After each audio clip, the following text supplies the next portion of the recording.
Гүлмира Мұхан қызының номерін тауып алдым. Ол Мұхан қызының номері неше түрлісі бар екен, бірақ бәрінің цифрлары бірдей, бірақ жаңағы желілері басқа, біреу актив, біреу Билайн, біреу Теле2.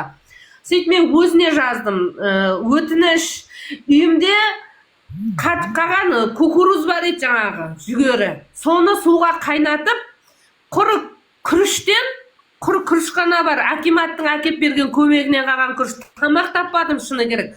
Күріштен жасалған голубцы пісірдім, жаңа перестеріме салып.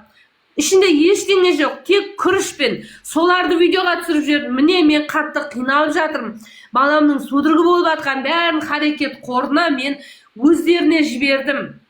Сосын бұл харекет қорынан адамдар келді. 2 рет келді. Енді 2 рет келді. Шынымен жағдайыңыз төмен екен, шынымен қиын екен. Мен инвалид баланы тастап жұмыс істей алмай, мен қазір де сол жағдайда отырмын. Қазір де квартирада отырмын. Мен баланы тастап жұмыс істей алмайым. Күндізде, түнде де. Болмаса оқымысты қызбын мен. Менің өзімнің бухгалтерлік мамандығым бар, кардиолог мамандығым бар. Инвалид баланы тастап жұмыс істей алмайым 3 кішкентайыммен. Квартирада отқасын, балдар шулайды. Ношта істейін десең, түнімен судырғы. Екінші балам әйтеуір тілектес деген, соған сенем. Бір жерге магазинге барып десем де, документке барып десем. Қай қаладан боласыз? Есіктен болам. Сөйтіп харекет қорынан келді. Алматы облысы бойынша Әділжан деген жігіт келді.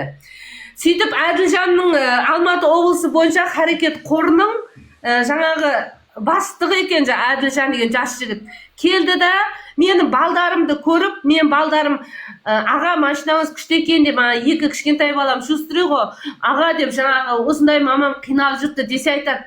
Менің жағдайым сендерден қиын.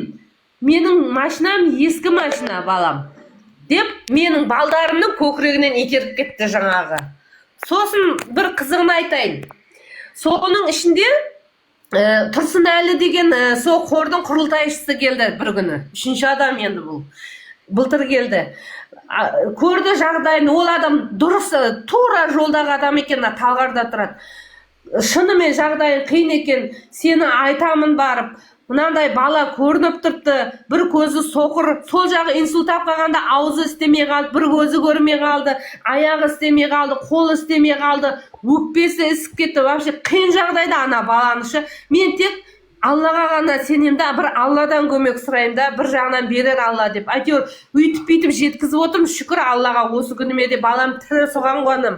Сөйтіп жаңағы Тұрсынәлі деген кісі бір емес 2 рет келіп видеоға түсірді. Продукт әкеп берді. Өзі харекет қорына зарплатасыз жұмыс істейді екен. Мен харекет қорынан зарплата алмайым деді.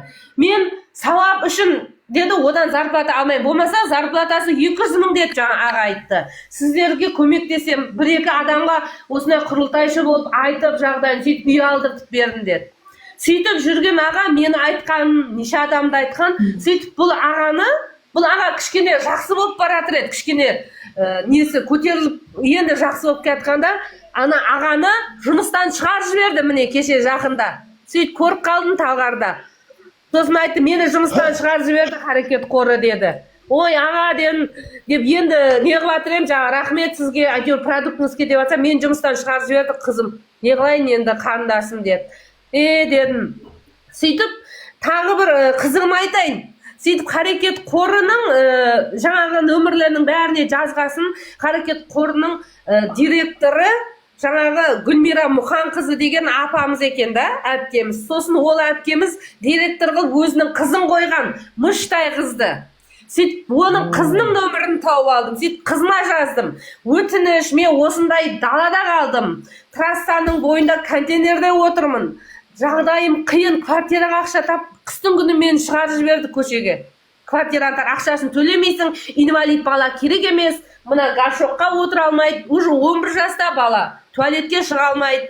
Мына үйде горшокқа шығады, кәдімгі үлкен горшокқа. Сөйтіп үйді састың, бүйттің, инвалид баламын деп қуып жібергенде мен далада қалдым контейнерда. Сөйтіп бір күні қатты қиналып отырсам, жаңағы аға контейнерда отырғанымда қасыма өтіп баратыр, Алланың құдіреті. Сөйтіп тағы да 1-2 көмегін беріп кетті, квартира таптық, әйтеуір көмектесті. Бірақ жаңағы харекет қорының шынымен де олардың бір қателіктері бар, қайта келіп адамға үміт береді да, үй әпереміз деді. Сөйтіп қызығын айтайын. Бір күн қарасам, WhatsApp-ма группа ашылыпты. 79 мұқтаж адамға Харекет қоры группа ашыпты, Харекет қоры деп. Сөйтіп жаңа группаға қосылдым. Сөйтсем, бұл группада адамдар жаңа Харекет қорының байлықтарын, жегендерін айтып жатыр екен көп адамдар. Бұның пәлен жерде үйлері бар, пакет машиналары бар, ашылмаған. Гүлмира Мұхан қызының қасындағы жаңағы жүрген адамдарының барлығының үйлерін айтты. Қай жері Қызылорда бір Торғай деді ма? Сөйтіп айтты. Сосын бұл группадан жаңағы Харекет қоры мені сол группаға админ етіп, өздері шығып кетті.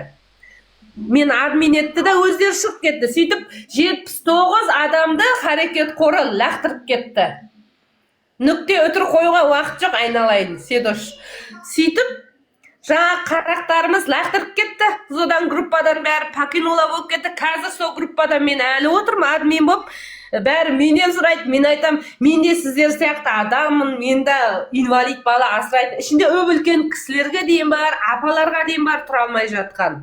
Үмітіміз бар, әйтеуір деп отырды. 29 адам қалды қазір группада. Оған не қыл дейсің ал?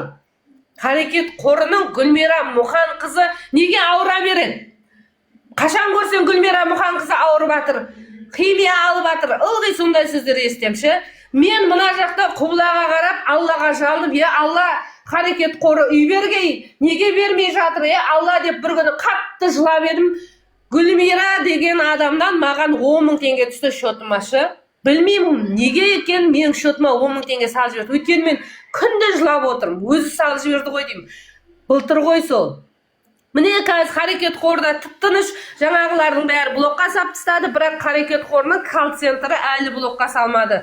Бір үмітім бар, видеоға түсіріп алып кетеді сені деп. Неше рет видеоға түсіріп жатыр, қанша халық бар группада. Жаңа Харекет қорына ең бай қор Харекет қоры. Өйткені оған ең күштілер ақша салады. Ең күштілер бір салғанда 5 үйдің ақшасын салады, 3 үйдің ақшасын салады. Қазір жаңағы ағаны жұмыстан шығарып жіберді әне.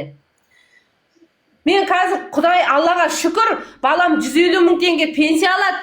150 мың теңгемнің 80 мың теңгесін квартирама төлеймін. Қалғаны тамақ. Тек аштан өлмесек болды. Басымызда әйтеуір квартирада болса жүрім. 80 мың теңге, 70 мың теңгесі дәрісі болады, несі болады. Сөйтіп мен бір күні қатты ойландым. Балам өзі жүрмейді. Велик алып бердім 7 жасында. Балам великті айдай алмады. Теуіп тастады. Інісі айдап кетті. Сөйтіп анашым деді, маған деді бір не алып берші деді. Машина алып берші деді. Ой, не машина деп пенсиясынан ойыншық машина алып бердім.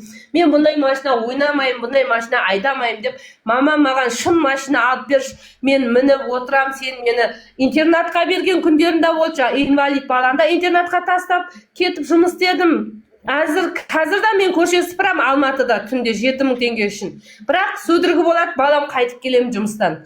Енді 3-4 мың теңге алып келем 1-2 сағат істеп. Сөйтіп балам машина дегесін мен ойладым, не машина десем, мама